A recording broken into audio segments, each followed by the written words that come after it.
Lokovera ndi hone ro tshena nduni dzavho nga urali na musi nga ḽavhutanu. Ali ḽavhutanu ḽisi ḽa fhedzi ḽavhutanu ḽa u pembela fhano Afrika Tshipembe ri ṱuṱuwedza dzi box dzine muṅwe na muṅwe o lindela ḓuvha ḽa matshelo. Ndi zwone Tshandu na riṋe fhano nduni dza khasho ri khou ṱuṱuwedza mabokoboko uri vha takulele shango ḽashu nṱha matshelo kani a si yone mivhala ya dzi box ei Tshandu. Ali ndi yone mivhala hu sina na zwiṅwe ndi yone ine wa ḓivha ndi khou sokou funga ri na nṋe kha tshifhinga tsha zwino ndi haningei France ndi khou tamba na dzi Springboks matshelo. Hai ayo ndi ayo Tshandu nga ri dzhene kha mbudziso ya u thoma ya namusi. Mbudziso iri vhone matshelo vha ḓo vhona mutambo vhe ngafhi nahone vhe na nnyi nga ri pfe uri vhathu vho fhindulaho vho ri mini. Ndo funa vhana mbudziso ya vhuvhili ine yone yavha ya zwa mitambo. Mbudziso yashu ya vhuvhili iri fhungo ḽa upfhi thimu ya dzi Springboks yo zwi kona u ṱanganyisa vhadzulapo vha ḽino vha nga nnḓa nthihi vhone vha ri mini ngalo na vhone vha khou zwi vhona nga yeneyo nḓila na vho ḓitika nga dzifhio mbuno. Khedzo mbudziso vho dzipfa vhuphiwa havho ndi ha ndeme vhukuma vha tshi ṱoḓa vha tshipiḓa tsha ino mbekanyamushumo nga vha ri ṅwalele kha siaṱari ḽashu ḽa Facebook na kha X kha SABC Mafhungo ngeno nomboro dzashu 078 459 1516. I don't take this lightly, and I know it's not a small decision, and I'm so grateful. And yeah, it's a huge honor. I love this school. I always support this school, and I've take a huge responsibility in what I need to do as a human being in the society.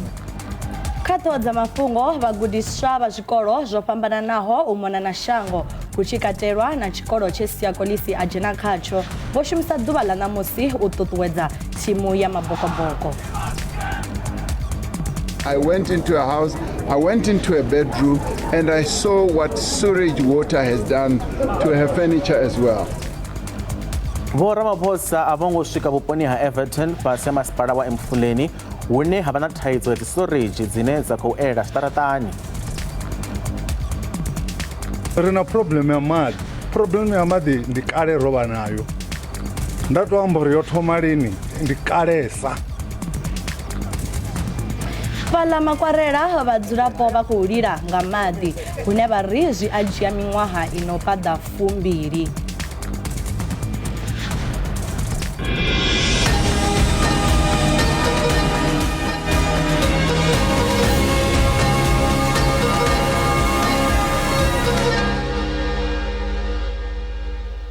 Ri dzhena kha fhungo ḽa u thoma President Vho Cyril Ramaphosa vha khou livha France namusi nga murahu ha vhurangaphanḓa ha vhurumelwa ha muvhuso masipalani wa Mfuleni vunḓuni ḽa Gauteng u lavhelesa mvelaphanḓa yo no itwaho tsini ḽa nḓisedzo ya tshumelo. Vho Ramaphosa vha ḓo vha vhe ḓoroboni ya Paris u ṱalela na u tikedza dzi Springboks mutamboni wa makhaoḽatshele a tshiphuga tsha ḽifhasi tsha rugby na dzi All Blacks matshelo nga madekwana.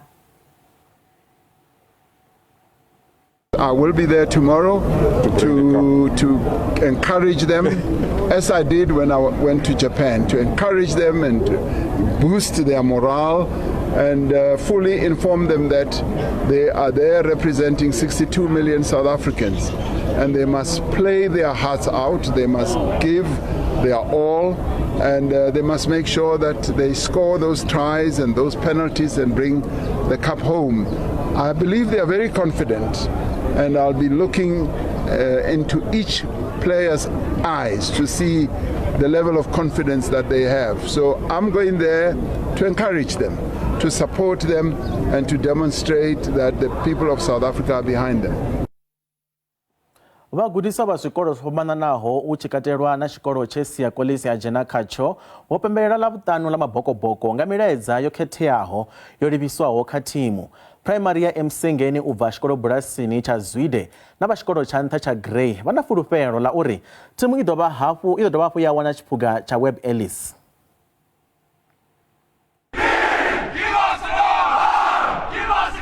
Siyakolisi o tambela thimu ya tshikolo tsha Grey vhukati ha ṅwaha wa 2008 na 2009. Good morning, Sia, and your team of Bokke.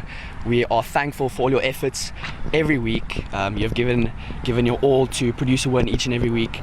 Thank you very much for your effort. You truly are a symbol of hope for the country. You have unified the country, and we couldn't be more thankful for your effort. The staff are passionate, and the time and the commitment that they put in is huge. So with all of that, naturally we're going to get some talented players coming through. Zwi zwo ralo limuya lo vha ḽi nṱha vhukuma afho zwide kha vhagudiswa vha phuraimari ya Msengeni vha tshi khou ṱalusa koḽisi sa ḽone fulufhelo ḽavho afho vhuponi. It has been exciting because, well, people know that Siyakolisi came from the school and they're very proud of him since he made the school famous because of his playing in rugby and sport. I don't take this lightly, and I know it's not a small decision, and I'm so grateful, and yeah, it's a huge honor. I love this school. I always support this school, and I've take a huge responsibility in what I need to do as a human being in the society.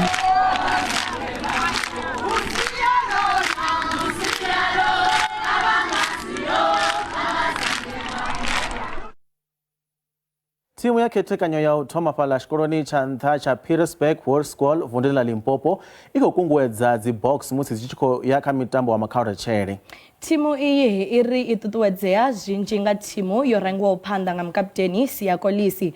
Vhaṅwe vha vhatambi vha kale vha tshikolo itsho hu katelwa Victor Medfield na Dion Fourie.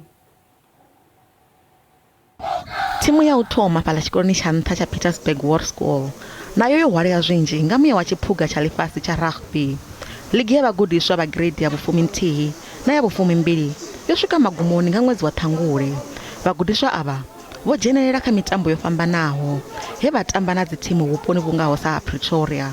Zwa zwino vho lavhelesana na milingo honeha vho dzhia tshifhinga tsha u sumbedzisa vhukoni havho. My predictions are that the Bokke is going to win 28-15. Why do you say that? Because the Bokke has always been good, and they always when it comes to the final they play well. I think it's gonna be a great impact in the game, and the Bokke are a second half team, but I think this game they're gonna do better the whole match. The 7-1 split is a great choice from Rassia and Jock because our forwards is stronger than New Zealand's forwards, and I think they dominate the game. Mugudisi wavho uri vhathangana ava vha ṱuṱuwedzea zwihulwane nga dzi Springboks. If you have a look back in history from 95, 2007, 2019 when we won the World Cup, not just for the rugby kids but for the whole of South Africa. Vha PHS vha ri Springboks dzi ḓo dovha hafhu dza thuba tshiphuga lwa vhuṋa.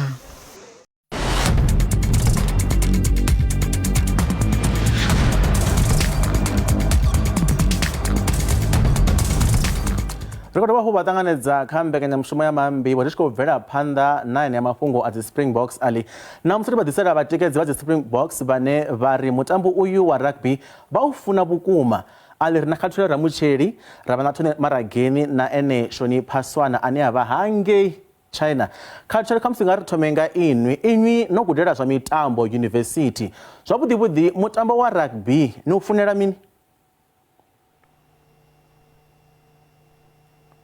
Khathu ndi vadekwana vhuḓi nga maanḓa vha shumisani vhane vha vha ngei TV.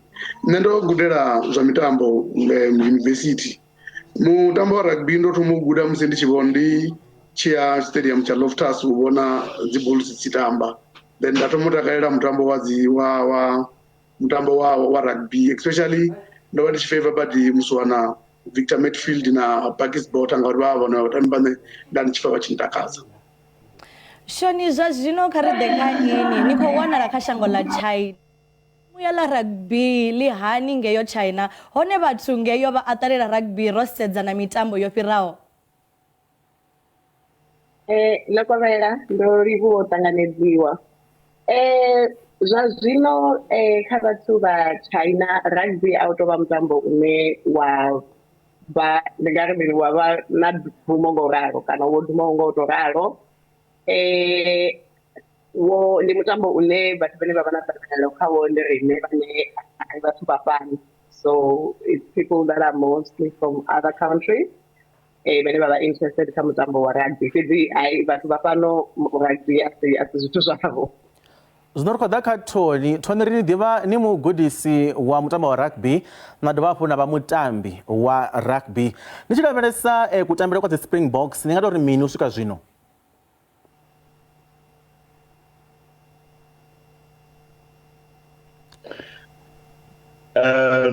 Ndi tshi khou checka zwino ndi vhona nga ri our players vha khou sumbedza uri they have the grit to actually win this thing.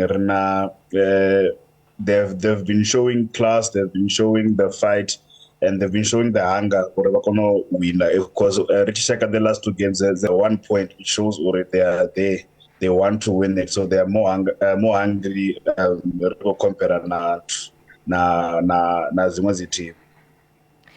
Mathina kha vhayeni vhashu kha ri vhe roli fara hanefho ri ḓo vhuya ri tshi isa phanḓa na nyambedzano yashu. Zwa zwino nga ri thome ri livhe kha vhupfiwa ho rumelwaho kha luṱingo thendeleki lwashu nga murahu ha musi ro vhudzisa uri vhone matshelo vha ḓo vhona mutambo vhe ngafhi nahone vha na nnyi. Nga ri pfe uri vhathu vho fhindulaho vho ri mini.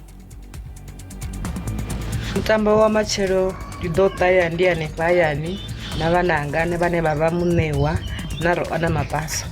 Ri ḓo vha ri khou ṱalela ri hanefha hayani kha television. Nda nṋe nga dzina ndi pfi Ndanduleni Innocent Khorombi nga vhudzilo ndi khou vhonala kha Mashawana fhedziha nga u tshimbila ndi kha Pitori. Ya ni mutambo matshelo ro lugisela mutambo u vhona mutambo wa badi hapo Hollywood bet kha Pitori Vanderbilt Street. Ro lugisela hanefhala nthuni Hollywood hafhaḽa ni vho itela big screen tshine ri vha ri khou vhona hanefhala ro ḓiḓela hanefhala na vhaṅwe vha shumisana hanefhala Hollywood Pretoria. Ya kha Vanderbilt Street hafhaḽa ni na ṅwe Hollywood hanefhala hune ra vha ri khou vhona hanefhala kha big screen ḓo ri hanefhala matshelo. Ndi vhudzanye na tshilema bva tshisalu tsha vha na makumbani. Nṋe ndi ḓo vha ndi khou vhona hanefha hayani na muṱa wanga. Ri ḓo vha ri khou ifhululedza mabokoboko. Nda ndi tshi nga ri kha mabokoboko i tshi dzhena kha i dzhene i na mafulufulu manzhi. I dzhene no winesa i songo tsha ita zwa mitambo yo fhelaho lune ya to wina ri tshi vho nyago yo tshaisa ro no fara dzimbilu nga tshanḓa. Nga ralo ndi ri halala mabokoboko halala halala. Rine ri ḓo vha final mutambo wa final ri ḓo vha ri khou vhona Thavhani Mall hanefha Thohoyandou. Khou pfhi tshi ḓo vhona big screen na ḓo vha yone. Hollywood Sangamisi vha vho dzhena tshishuru ṱangana thilivhali kwa sukubuni khotsa vhathu kana vhazana nda. Ali wa ḓivha na thathu ḓivha zwone ḓo khou vhona ngayo mutambo. Fhedzi a ri pfe kha vhaeni vhashu ri ḓo thoma nga Shoni ra ḓa Tony ra fhedzisela nga Khathu vha ri vhudze uri vheiwe ndo ni khou vhona gai ho mutambo Shoni? So hezwinoni ri fanoi ri na grupu ya vhadzulapo vha la Afrika Tshipembe yo vhidzwa upfi South Africans in China. Hune musi hu na zwithu zwezwi zwo no nga Rugby World Cup, Soccer World Cup kana hu na zwiṅwe ri a ṱanganela khashu ra ita kana ra pembelela zwithu zwashu zwa hayani. So rugby matshelo nga 3:00 AM nga matsheloni hu ḓo vha madautsha fhano musi rugby i tshi khou tamba nga 9 yangeyo. Huna hune ra khou ṱangana hone sa vhadzulapo vha Afrika Tshipembe ri khou thoma nga masiari. We will start by having a dry in the afternoon and then ra lindela mutambo. Huna hune ro tendeliwa upfi ri nga ṱangana nga tshashu ra lavhelesa mutambo wa rugby. Tony inwi ndo ni khou vhona gai? Zwine ra ita zwone vhatukana vhanga vha Madumbija Rugby Club ro fhiwa venue ya ABC Fairy Tale Preschool hune ri khou ḓo set up and projector hanefhaḽa ine vhatukana vhanga vha Madumbija ri ḓo vhona rugby hone. And then na muṅwe ane a pfha uri ha nyaga u vhona game ya nthihi kana nda ndo vhea na kha Facebook uri ndi khou nyaga uri muṅwe na muṅwe a tshi ḓa a ḓo fara na ṅwana muṱuku. So vhana vhaṱuku vha ḓe vha vhone rugby ri nambe ri vha gudise mutambo wonoyo hanefhaḽa. So ḓo ri ABC Fairy Tale Preschool hafha Madumbija Zone 2 ḓo ri khou i vhona hanefhaḽa kha project na big screen. Zwino ri pfe Khathu.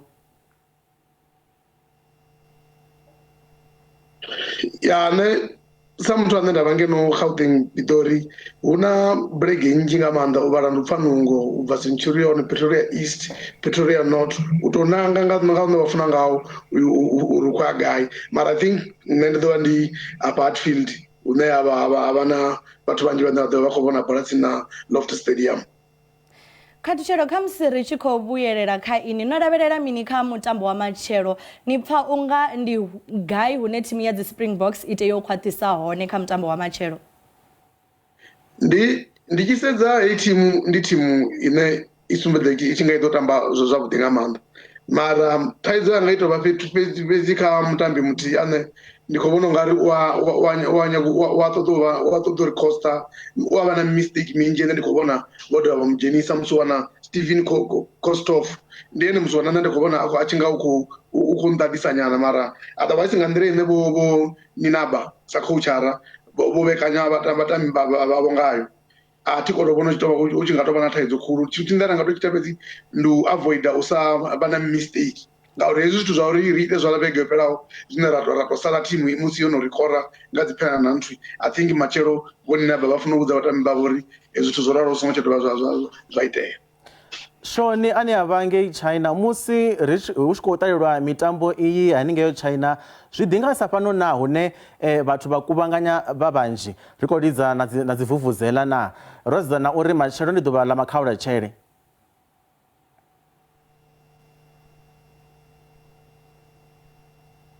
Shoni kha musi ndi nga tou vhudzisa Shoni u tou nga a ri khou kona u zwino ri ḓo ya kha Tony ngauri Tony ndi mugudisi wa mutambo wa rugby a dovha wa mutambi. Inwi ni vhona ungari matshelo uri ṱhamusi Afrika Tshipembe ḽi ḓo ḽi khou kunda ḽi tea u ita zwifhio? Nṋe ndi khou takalela nga maanḓa hei 7-1 split ngori ndo sedza badi na mutsho nga maanḓa, mvula i ḓo vha i tshi khou na ngei France and then hu ḓo vho thaba, so which means ro neutralizer gameplay ya New Zealand, so vhatambi vha phanḓa zwine zwa khou ḓo itea ndi zwa uri first half vhatukana vhaḽa vha 80 vha khou ḓo ṱhasela New Zealand and then vha tshi neta ra dzhenisa iṅwe dzi forward dza 7 nga second half, so game yone i ḓo winiwa phanḓa nga maanḓa, and then we also have to make sure uri dzi penalties are very chance ine ra i wana uri wana dzi point ri khou tea u i dzhia, and then also neutralize ri tea u make sure zwo ri songo vha na dzi penalty nnzhi against borina especially in our own half ngori vhana vhatukana vha 4 vhane vha ralela mapalani, so we must minimize our mistakes. Ri khou livhuwa nga maanḓa vhaeni vhashu ndi Shoni ndi Khathushelo na Tony vhane vha khou tou ri vhudza zwinzhi ngauri vhone vha ḓipfha hani nga mutambo wa matshelo na uri vhathu vhanzhi vha u lindela nga maṱo matswuku ri tshi ri hanevha vhane vha ḓo vha khou ḓiphina hanefho hune vha ḓo vha khou a hone vhathu ri tsireledzee ri ḓiphine ro tsireledzea ri songo ita zwine zwa vhori nga murahu ri ḓo fhedza ro ḓisola na uri nyambedzano hei tshandu ye ra vha nayo na vhayeni vhashu yo ḓi ri thusa uri ri kone u pfesesa uri vhafuni vha dzi Springboks vha khou lavhelela mini kha dzi Springboks kha mutambo wa matshelo. Ndi zwone ri tshi khou bvela phanḓa ḽimuya ḽa rugby ḽi khou fhefheḓa zwihulu ngei ḓoroboni ya Cape Town musi mutambo wa makhaulatshele wa dzi Springboks na dzi All Blacks wa tshiphuga tsha ḽifhasi wo no sendela tshoṱhe fhaḽa Paris, France. Dzi Boks dzi ḓo vha dzi khou tsireledza tshiimo tsha vhugweṋa ha ḽifhasi. Vhadzulapo vha Afrika Tshipembe nga vhuphara vha khou rumela milaedza ya thikhedzo kha dzi Springboks. The feeling, the gears is absolutely amazing at Polo Joubert, and we want to wish well to the Boks and especially to our ex-learner Kurt Lee Arendse. There's Jet Lee, there's Bruce Lee, but there's only one Kurt Lee. An absolute amazing player, a very humble guy, and we at Polo Joubert, where our motto is Nihil difficilius, nothing is too difficult. We want to send Curtly that message of support from Polo Joubert. Well, it's a great accomplishment, and we as a school are immensely proud of Curtly. And in actual fact, he was always part of my lessons for the past few months because he's quite inspiration to our school and our community. I was just very excited for tomorrow, and I hope they have a good game and just have fun. Yeah.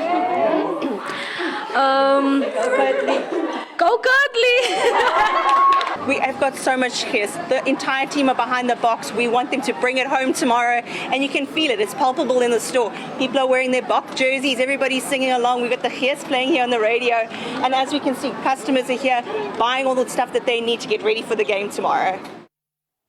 Zwazwino kha ri livhe kha milaedza ye ya ṅwaliwa kha siaṱari ḽashu ḽa Facebook line ḽa vha SABC Mafhungo.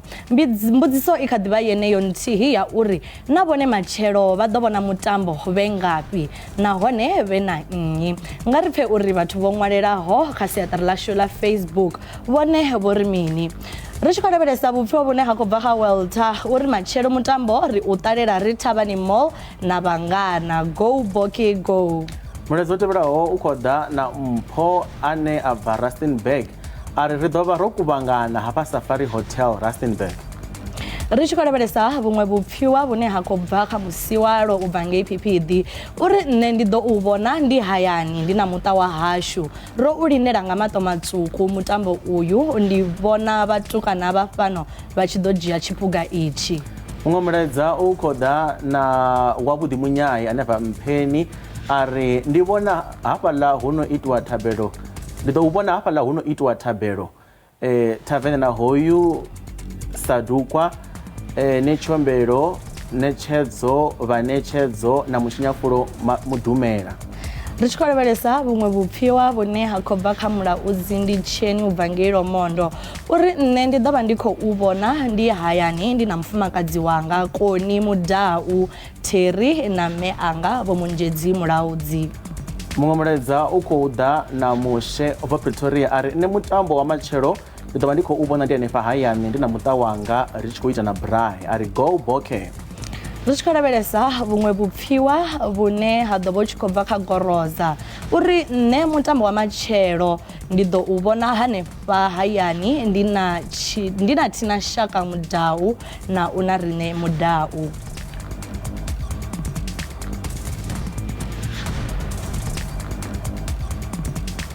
Ari tonga ri milaedza yo no fhela zwa zwino ri livho nga maanḓa musi vha khou isa phanḓa na u davhidzana na rine kha hanefha kha Facebook na kha X kha mafhungo ane a vha uri ri vha ro a vhea kha haneyo masiaṱari.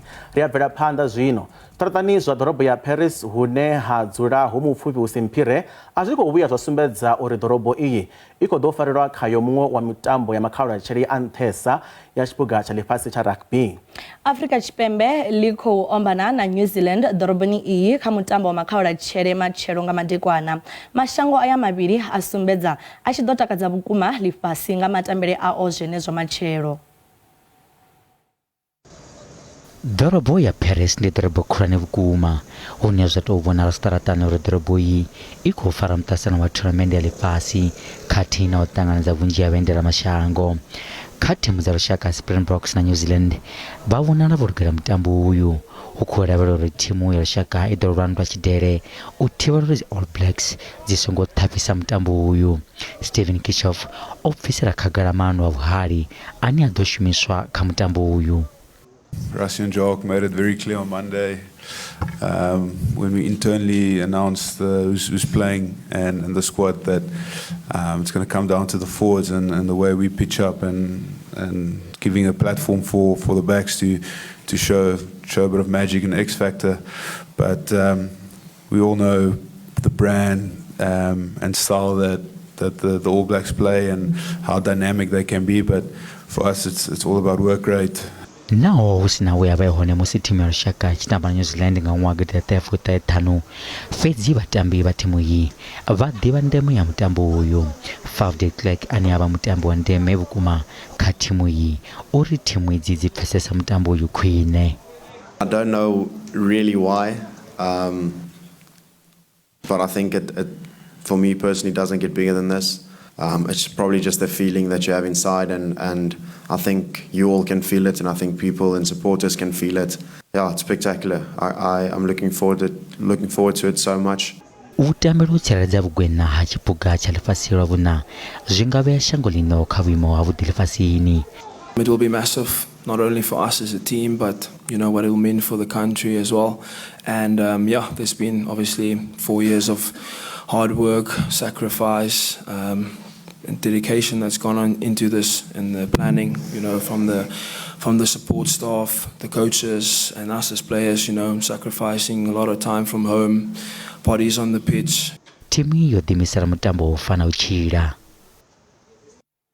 Lifasi lothe lia divasi ya kolisi zhida mutamboni wa rugby kolisi ujiwa samuhaga muhulwane arali angakona udobafu atuba chipuga cha lifasi cha rugby cha Web Ellis Machero udoba uite divasi wa kare kolisi anefa uponi hosha yaho zwa zwino oimantha hamahada alifasi nganda izo kolisi udiberwa uba mudzia uditukufadza. Zina la sia kolisi liko vera panarove ofetu avudi batambi makone ba rugby ba Machero badotamba kalubande ulu roiro zina lawe mathomone onongwa. I don't take this lightly, and I know it's not a small decision, and I'm so grateful, and it's a huge honor. I love this school. I always support this school, and I've take a huge responsibility in what I need to do as a human being in the society. Yes, we've certainly been so proud of everything that Sia has achieved over the years. He matriculated here in 2009. I've been fortunate enough here to be 20 years and been here 20 years, and I saw him arrive in grade 8 and grow up to being a top-class rugby player playing SA schools for 2 years. Kolisio jana chikoro primary ya Msengeni pala Zwide panda msiachuara mashileni awisa ngudu zawe za chikoro na mtambo wa rugby panda chikoro ni chanta cha Grey mose mkapteni wa box achivu ya hayani ndi mutu ane asimbeza ufuna batu ubvera awe sito watutuwezo kuru kawa kurusa wana kujena chikoro cha Msengeni na madzula po wa Zwide. We feel very proud, especially our kids are very motivated when they see Sia. Sia is coming from the township. Now when they see Sia, his achievement, all of them, they want to be Sia. We are very proud of Sia, and it's motivating our kids. Sia ni mwa Afrika chipembe waniwo wanachala cha kuliso kaukonezwa butsira cha ikamanga cha President Cyril Ramaphosa. Sio tusanga watu wanji kauvela au kamutambo wa rugby. That is good work, So at least to be recognized by his own country first. Maybe others are still coming, Siya kura modiwana achikuta kula chipuga cha lufasi lo wili Mose Afrika chipembe lichili wana wakidu balo wa chipinga chote wana wa New Zealand kamutamo mwakaura chere wa chipuga cha lufasi Machero. Arali Africa chipembe langata kula chipuga cha Web Ellis ngamgibera ngei Paris zi Springboks zidoba dzolwa bukuma idopana manda na timu ine ya kuvaliwa kabuimo haborati lifasini arise mato ashu kama kaura chere azi Springboks na zi All Blacks.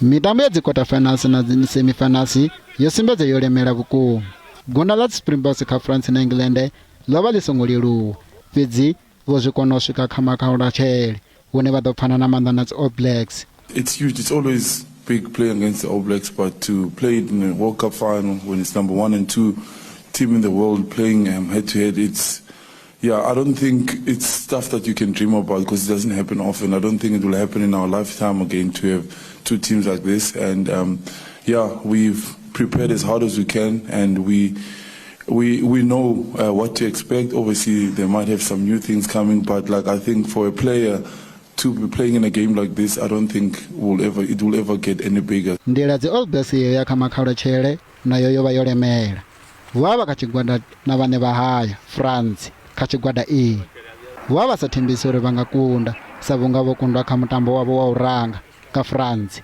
zoralo vodokokodza masogisi awo the All Blacks vodotangana na ndo chidzwala vachipfana manda na Ireland. So we've woken up this week and we're in a World Cup final, and we're excited. And it's and right now we're trying to make sure we balance the control of the emotion of it versus dealing with all the messages we're getting from home, and even people in France have been massive, and I have to thank them for an awesome support that we've had from the local people too. But managing all that so that we can just go out, put a smile on our face and play our game, and that's what we're focusing on. New Zealand inotamba mitambo ya makaura chela chibuga cha lifasi inofera timu zote. Zwazvino ikotamba makhaula tshele a vhuṱanu vho kunda kha makhaula tshele a u ranga nga ṅwaha gidi ḓaṱahe fuṱhanu. Musi mutambo wo lindelwaho wa tshiphuga tsha ḽifhasi wa rugby wa ṅwaha wa gidi 2023 u khou vhandamela, mutambi wa kale wa dzi Springboks u fulufhela uri dzi Boks dzo bvela phanḓa na tshiimo tsha vhugwena. Mutambi wa kale wa dzi Boks Mahlatsi Chili Boy Ralipelle uri u fulufhela uri kudzudzanyele kwa thimu kwa u wana ndango ya mutambo u bva mathomoni zwi ḓo thusa uri thimu iyi i thube tshiphuga lwa vhuṋa. Ralipelle o vha tshipiḓa tsha tshikwadi tsha dzi Springboks tshe tsha bvisiwa mutamboni kha dzi quarter finals kha tshiphuga tsha ḽifhasi nga ṅwaha wa gidi 2019. Tomorrow it's a colossal challenge, and it's a clash of the two giants, and I mean it's every spectator, every player, and every player's dream to actually be part and play South Africa, to the Boks play the All Blacks, and to witness South Africa play the All Blacks too. So it's what rugby's been waiting for, and to have the two best teams in the world going out there to collide against each other, I think it's going to be a massive one. But we've set our intentions straight, and with Rusty's selection, we've seen that what Coach Rusty's put is put a 7-1 split, which shows again with the weather conditions that's expected that side is that it's just going to be a forward out battling game. Rishka diva kha eneya a dzi Boks zwa zwino ri livha kha mbudziso ya vhuvhili he ra vhudzisa uri fhungo ḽa upfhi thimu ya dzi Springboks yo zwi kona u ṱanganyisa vhadzulapo vha ḽino vha vhaṅanda nthihi vhone vha ri mini ngaḽo na vhone vha khou zwi vhona nga eneyo nḓila na nahone vho ḓitika nga dzi fhio mbuno a ri lavhelese uri vhaṱaleli vho rumela vhufhio vhupfhiwa Rasikinya Rotondwa a ri nṋe ndi vhona heyo i ngoho thimu heyi i khou zwi kona ngauri ri wana vhathu vharema vha tshi khou ṱalela mitambo iyi vha fhethu huthihi na vhatshena. Ri tshi khou sedza vhupfiwa vhune ha khou tevhela u bva kha mushe u bva ngei Pretoria Sunnyside uri nṋe ndi vhona zwi tshi khou kona u ṱanganisa vhadzulapo vha Afrika Tshipembe vha vhaṅanda nthihi ndo sedza uri vharema na vhatshena vha khou kona u kuvhangana fhethu huthihi vha ṱalela mitambo iyo ra dovha ra vhona na vhunzhi ha vhathu vhasangi vha tshi tikedza mitambo ya rugby vha tshi ḓidzhenisa khayo. Muṅwe mulaedza u khou ḓa kha tshiphuliso muthu wa vhathu ane a bva Tshaulu a ri nṋe ndi vhona dzi Springboks yo ita uri ri vhe tshithu tshithihi zwa zwino ngauri kale wo vha u tshi wana u tshi tamba vhatshena fhedzi kha hoyu mutambo ndi ri nga ri farane ma Afrika. Ri tshi khou sedza vhuṅwe vhupfiwa vhune ha khou bva kha Baloyi Tornado uri u bva maṱangari ndi ngoho nga mahala naho vhathu vha vharema vha songo ḓala kha mutambo wa rugby fhedzi dzi fan park u ya zwi vhona uri tshithu tshithihi. Ndi fhedzisela nga u tamela mashudu Springboks ndi tshi ri a vha kunde ri wane holiday nga Monday. Mulaedza u khou ḓa na Michael ane a bva Davidton a ri na kale ha vhuya ha swika hetshi tshifhinga ri a funana sa lushaka lwa Afrika Tshipembe u ḓo wana ro dzula fhethu huthihi vhatshena na vharema ri tshi khou tikedza vhatambi vhashu nga ipfi ḽithihi go Boke go. Ri tshi khou lavhelesa vhuṅwe vhupfiwa vhune ha khou bva kha Thina Ndavhambedzi uri nṋe ndi vhona i ngoho sa izwi ri tshi vha ro kuvhangana ri vhanzhi ri tshi khou tikedza mabokoboko ro farana ri tshithu tshithihi.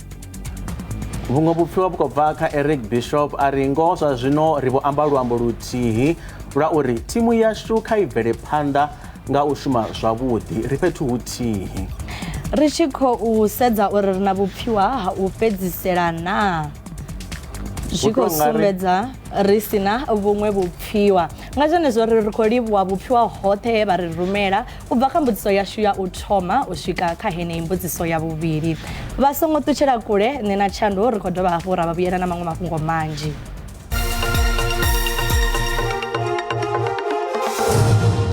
Ri khou livhuwa vha tshi kha ḓi vha na riṋe nga ri bvele phanḓa. President Vho Cyril Ramaphosa a vho ngo swika vhuponi ha Everton fhasi ha masipala wa Mfuleni hune ha vha na thaidzo ya dzi storage dzine dza khou ela zwiṱaraṱani. I thaidzo ya dzi storage dzino ela zwiṱaraṱani ndi kale i tshi khou tambudza vhadzulapo vha afha Everton Extension 11. Vhorapolitiki vho fulufhedzisa u ḓo lwa na thaidzo iyi. This is a very big area. This district is a huge area. We couldn't go to every corner of this district. I did, however, go into the house of Kim Memang, No. Yeah, Wendy is her first name. Yes. Ndlovu. Wendy Ndlovu. I went into her house, I went into a bedroom, and I saw what sewage water has done to her furniture as well. So I was exposed to the havoc and the damage that sewage water has done. If we had had an opportunity to go to the other area, we would have gone. I would never have held back. In fact, I'm the one who led the charge to go into her house because I wanted to see. So even if people wanted to hide what I should not see, I would have gone. That's how I roll. I want to see things because it is when we see these things that we are able to come up with solutions and come up with interventions. So I have seen, and I'll be back to see the progress, and I'll even go to the worst areas. Musi ri tshi kha ḓivha kha anḓisedzo ya tshumelo vhadzulapo vha miḓi tshidorobo ya Makwarela vha khou lila nga maḓi. Vhadzulapo ava musi vho ṱangana na vha miṅwe mivhundu vho swika he vha fara migwalabo dzivhegeni dzo fhiraho vha tshi khou ṱoḓa nḓisedzo ya maḓi ine vha ri i khou hovhelela miṅwaha ya 20 years i siho. Nga ri pfe zwililo zwa vhadzulapo. Vha khou wana tshigubu itshi ndi maḓi a mashika ene nda ashumisa ya toilet haya maḓi a mashika ndi a sengedzela ya toilet ṅwana tshi ndisela tshirava ngi ndi ṅwana u ḓo ndisela tshirava ngi toilet tshina maḓi a mashika ndi ya nda sengedzela pa tshigubuni. Ndo fhaṱa nnḓu ye nda ḓi fhaṱa ina toilet nga ngomu nda ndi zwiḓivha zwori hopfi Makwarela a u ṱoḓi dzi toilet dza nnḓa u khou ṱoḓea toilet dzine dza vha nga ngomu nḓuni. Zwino ri na problem ya maḓi. Problem ya maḓi ndi kale ro vha nayo. Nda to amba uri yo thoma lini ndi kalesa ngori yo thoma uri kha ḓivha na muṅwe murangaphanḓa afha we a vha a tshi shuma hanefha muvhusoni we a vha a tshi ita zwori maḓi ri a wane. Zwino hoḽani o ri ṱuwisiwa ya he a isiwa hone maḓi a ri tsha wana hafha Makwarela. Zwino ri na problem ya uri ri na vhana ri a kuvha wa ḽiwa mara ri na problem ya maḓi uri maḓi aya a ri khou a wana. Vha ri hedzi ri tshi ya hangeni ha vhahulwane zwori ri na thaidzo ya maḓi vha soko ri hayi ri khou lugisa zwezwino vha ḓo vhona zwi tshi tshimbila ha fhedza sa khou tshimbila ha vha na tshithu na tshithihi. Nṋe ri khou lila nga maḓi fhano Makwarela ndi kale ri sa wani maḓi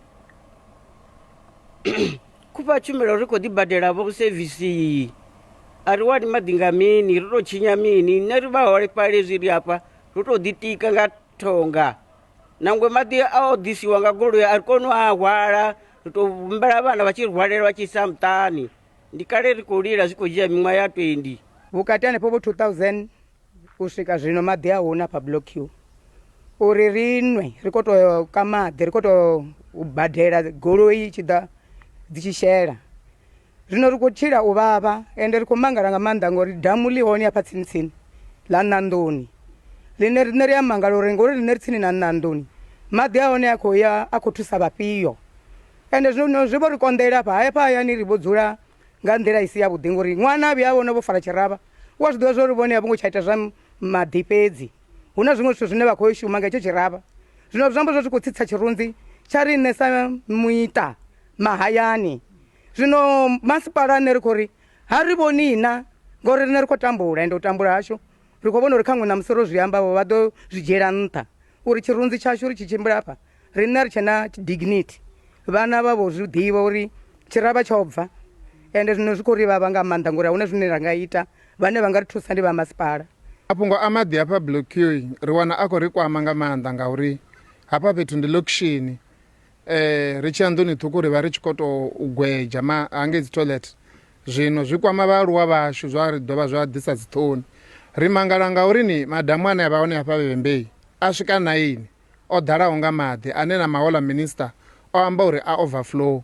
Zwino na ṋamusi ri khou wana vhathu vhashu vha sa wani maḓi ro no ya lunzhi hange ha masipala ri tshi ya kha yeno ofisi ri ḓo vha ri khou vhudzwa upfi ho luga ri ḓo ḓa ra thuswa matshelo ri tshi vhuyelela vha songo tsha ḓa ri khou iswa kha muṅwe muswa ri sokou dzula ri khou tou pfi ralo hafha kha area zwi khou dzhia miṅwaha ya 25 hu si na maḓi. Havha vhathu vhoṱhe vho pfuluwa vha tshi bva mahayani nnḓa miḓini vho ḓa lokishini vha tshi khou pfha vhutshilo vhu ḓo khwinifhala ndi yone hune ha vha wese lune zwi khou ri vhaisa nga maanḓa na mitakalo yashu a i tou vha mitakalo yavhuḓi ngauri maḓi ndi vhutshilo nṋe ra ri khou ri kha masipala kha ri tshi ri swaswedza ḓuvha ḽiṅwe na ḽiṅwe ri tshi ḓa ngeni ofisini dzawe u ri fha muthu muswa wa uri u ḓo ri thusa ende ha khou ri thusa ri sokou dzula ri kha promise ḓuvha nga ḓuvha u vhuya u swikela kana vha khou tou ri nete a ri ḓivhi uri ri ḓo tou tshilisa hani ngauri maḓi a huna. Zwi tshi khou ḓivha zwo ralo nṋe ḓorobo wa tshiṱirikini tsha Vhembe vho ḓowelani Nenguḓa vha ri vha khou lusa nga nḓila dzoṱhe uri thaidzo ya maḓi tshiṱirikini tsha Vhembe i tandululiwe. Vho Nenguḓa vha ri zwa zwino masipala u khou lugisa themamveledziso ya maḓi zwine hu si kale thaidzo ya maḓi i ḓo vha yo tandululiwa tshiṱirikini tsha Vhembe. U pfa zwinzhi nga heḽi fhungo vha songo ṱahela mbekanyamushumo ya zwa maramani vhege i ḓaho nga madekwana a Ḽavhuraru u bva kha hafu ya awara ya vhumalo kha SABC 2. Ndi zwa vhukuma riṋe ri na mashudu ri na zwisima zwinzhi zwa maḓi khamusi ndi tshi nga tou vha ḓisa hafha kha damu ḽa Thathe ndi zwa vhukuma nyimele yo vha i si yavhuḓi ya mini ya nḓisedzo ya maḓi zwa zwino maḓi a khou kona u swika a tshi bva hafhaḽa damuni a khou swika hafha PPD hune ra u vhidza uri ndi Vondo Regional Water Scheme ndi hone hune ra u vhidza uri ndi hone kha treatment plant yashu hafhaḽa zwa zwino hafhaḽa fhethu ho fhela nyimele zwa zwino ndi ngazwo maḓi a khou kona u swika makwarela zwino ri tshi khou amba ngori ho fhela maḓi a khou kona u bva hafhaḽa PPD a khou ṱuwa a tshi thoma hu na dzi reservoirs yo thoma reservoir ine ra vhidza uri ndi R1 ya hanefhaḽa PPD ine heyo i khou ḓala i tshi ḓala zwi amba zwori vhathu vhane vha wanala hanefhaḽa vho Ngulumbi vho PPD ri tshi wela ngwenda ya Themeli ri tshi wela u ya haningei vho Lunungwi Gondeni hoṱhe vho Tshilapfena ra ḓala ri tshi ṱuwa u ya ngwenda ya Mapoli Mavola Vhufuli na Tshiṱereke a guma Tshiṱereke ha vhathu zwa zwino vha khou wana maḓi 24 hours.